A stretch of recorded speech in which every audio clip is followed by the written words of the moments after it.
Itu tuh lihat, keluarga berantem gara-gara uang. Yes. Ya kan? Uang identik dengan serakah.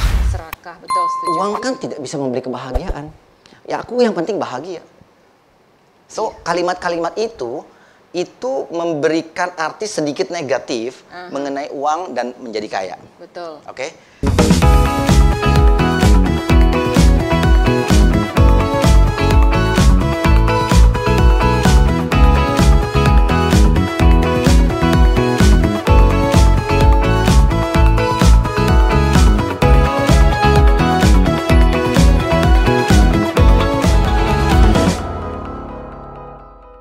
Ingat gambar saya ini? Ya. Ya. Ini adalah gambar apa? Gambar orang. Kemudian orang akan bertindak. Kemudian kalau dikasih waktu, dia akan ketemu result. Ya, ini gambar saya. Ya, ini orang nih. Ya. Nah, informasi yang masuk di sini, yang di kepalanya dia, akan kalau dia nggak percaya terhadap informasi ini, tindakan dia akan dipengaruhi dengan apa yang dia percaya di sini. Ya. Ya kan? Jadi saya gambar lagi satu diagram. Lihat. Set dia ya.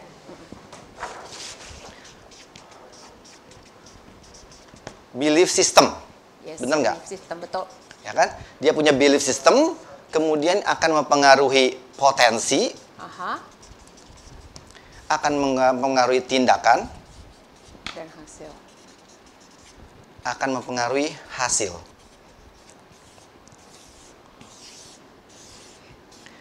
Saya ulangi, belief sistemnya yang ada di kepala kita itu akan mempengaruhi potensi kita. Betul. Potensi yang dikerahkan terhadap belief system ini kemudian akan mempengaruhi tindakan kita, ya kan? Tindakan akan mempengaruhi hasil dan hasil akan memperkuat belief system. Yep. Jadi kalau dilihat dari sini, kalau belief systemnya adalah menjadi kaya itu identik dengan serakah. Orang kaya itu korup. Orang kaya itu serakah. That capitalist bastard. Ya kan? Jadi kalau orang punya belief system seperti itu negatif, mau nggak dia dibilang korup? Nggak mau. Nggak mau. Ya. So, kalau belief systemnya seperti tadi, tindakannya kayak apa? Tindakannya dia mau jadi kaya, tetapi subconscious levelnya mengatakan kalau saya jadi kaya, maka saya akan korup. Kalau saya kaya, maka saya menjadi kayak Paman Kober. Yang kikir setengah mati, pelit. Kalau saya kaya, maka saya dianggap orang sebagai serakah. Dan sebagainya. So, this belief system ini mempengaruhi tindakan. Tindakan akan mempengaruhi hasil. Menurut saya, salah satu alasan kenapa cuma 5% yang menjadi kaya. Yang bisa menjadi kaya? Ya, karena sebagian besar itu menganggap menjadi kaya itu negatif. Oke. Subconsciously. Bukan conscious. Kalau conscious, kalau secara conscious dia akan bilang, oh, mau. Ya, tetapi we are sabotaging. Dia mensabotase suksesnya sendiri karena deep inside, dia nggak mau jadi orang kaya. Kalau jadi orang kaya, saya jadi korup. Kalau saya kaya, saya menjadi dianggap sebagai kikir, dianggap saya mengeksploitasi, dianggap saya sebagai quote unquote kapitalis bastard, dan seterusnya. Jadi ini alasan, menurut saya, salah satu alasan kenapa menjadi kaya itu nggak semua orang mencapainya karena sebagian besar orang galau, pikirannya galau. Dia mau kaya, tetapi kalau jadi kaya dia akan takutnya ada komentar-komentar itu ya, negatif, ya kan? So, pikiran yang galau kemudian mengakibatkan tindakannya galau. Tindakannya galau kemudian hasilnya galau. Kalau istilahnya si Pak Tung itu dibilang orangnya nggak kongruen. Nggak kongruen. Jadi apa yang dipikirkan, yang dikatakan dengan yang dilakukan nggak sama. Ya, akibatnya tindakannya menjadi tidak bertenaga. Kalau belief sistemnya oke, dia melakukan tindakan, dia dapat hasil. Kalau ininya negatif, maka tindakannya akan menjadi negatif, dan resultnya juga menjadi negatif. Itu alasan pertama, Mbak Ici, kenapa tidak semua, kenapa secara mekanik saya akan jelaskan nanti. Mekanik, Pak. After this, saya akan jelaskan mekaniknya. Ya, bagaimana menjadi kaya itu sebenarnya gampang. By mekanik. The problem bukan di mekanik. The problemnya adalah di psikologinya. Problemnya bukan di mekaniknya, problemnya di psikologinya. Oke. Kalau secara subconsciousnya dia mengatakan saya tidak mau jadi kaya, apapun mekaniknya nggak akan dikerjakan.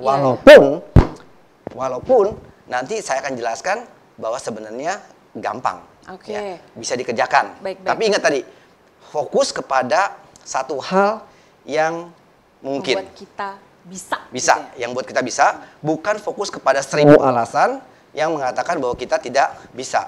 Kalau kita mau cari 1000 alasan, bisa nggak? Bisa. Gaji 125.000, ngekosnya 200.000 gitu kan, bisa aja, ya kan? Tetapi teman saya satu lagi, gue juga nggak punya duit, ya. Perhiasan istrinya digadaikan semua untuk modal kerja, so dia sukses. Jadi pertama kali kita harus damai dulu nih dengan kata kaya. Damai dengan kata kaya. Iya, Anda harus damai dulu ya. Kalau nggak damai nggak bisa. Ya. Yes. Damai dulu, sepakat dulu nih kita bahwa kata kaya itu bawa arti yang positif. Positif. Jadi perasaan yang positif buat kita ya. Yes. Uang tidak bisa membeli kebahagiaan. Tapi tidak punya uang juga tidak bisa beli apa-apa. Tidak bisa bahagia juga ya. Tidak bisa beli apa-apa. Sehingga tidak bahagia. Maksud saya gini, jangan dikomparasikan, jangan dibandingkan, jangan dipertentangkan antara kaya dan bahagia. Aku kan lebih penting bahagia.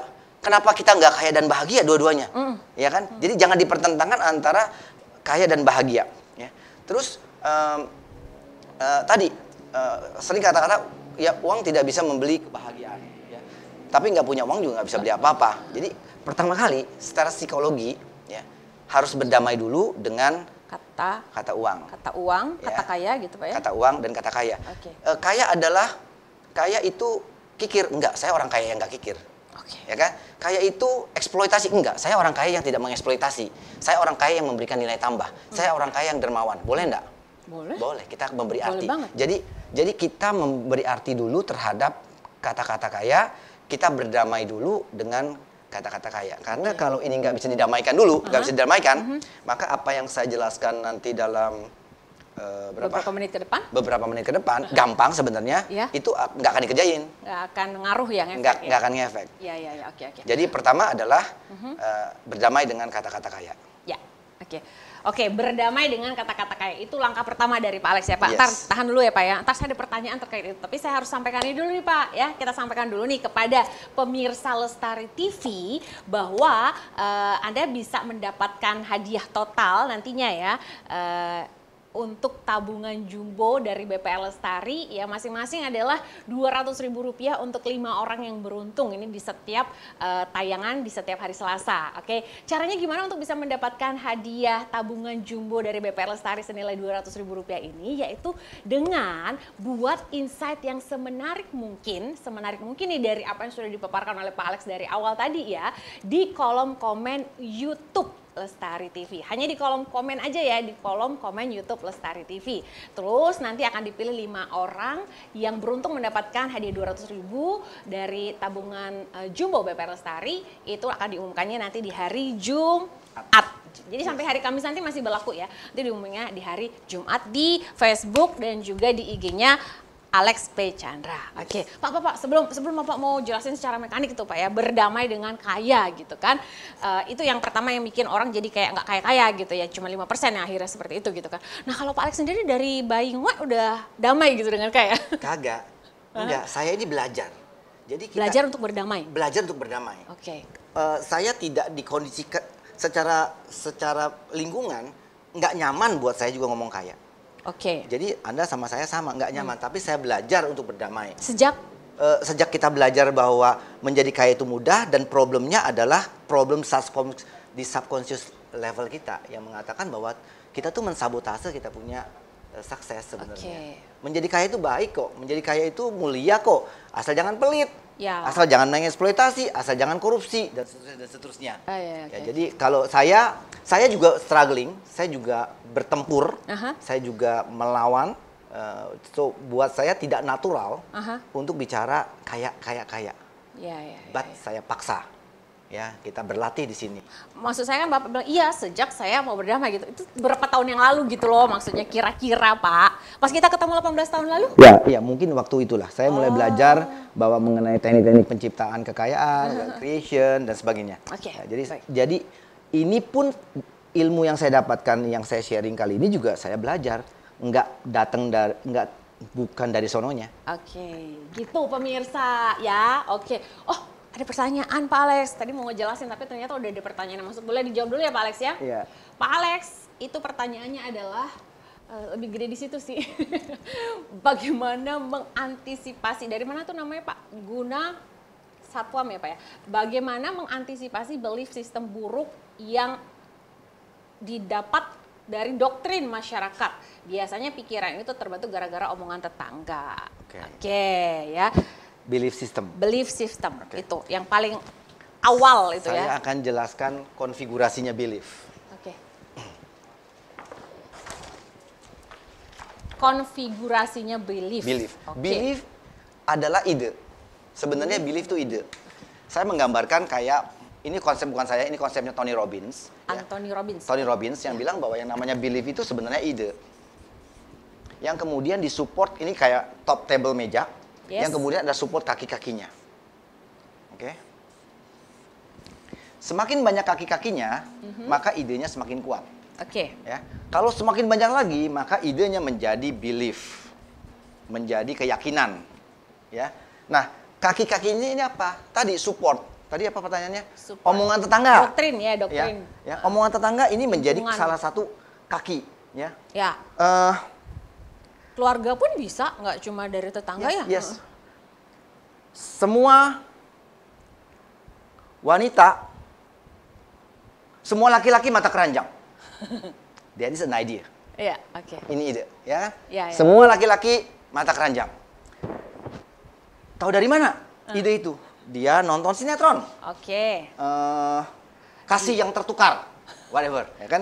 Oh, laki-laki tuh mata keranjang, gitu kan? Kemudian dia baru diputus oleh pacarnya. Karena pacar selingkuh. Pacar selingkuh. Nah, dia baru diputus. Jadi ini kaki. Satu, kakinya dia lihat sinetron. Dua, dia mengalami pengalaman pribadi. Dia diselingkuhi oleh pacarnya, ya kan? Dan pengalaman pribadi ini paling kuat, kakinya paling besar. Traumanya dalam. Trauma. Ya, makanya kalau ada anak yang mengalami trauma dari perceraian orang tuanya, ini traumanya gede banget. Karena ini kakinya besar banget. Ya. Kemudian dia curhat sama temennya. Gila ya, cowok gua ya. Temannya bilang, iya, cowok gua juga sama. Nah, 3, curhat teman. 4. Semakin banyak kaki-kakinya, semakin kuat idenya. Dan kemudian menjadi belief system. Semua laki-laki mata ke ranjang. Akibatnya akan mempengaruhi tindakannya. Tindakannya dia bisa tidak menikah karena dia membenci laki-laki, atau dia bisa membunuh. Iya dong, bisa dong. Karena dia belief systemnya semua laki-laki mata keranjang. Apa iya semua laki-laki mata keranjang?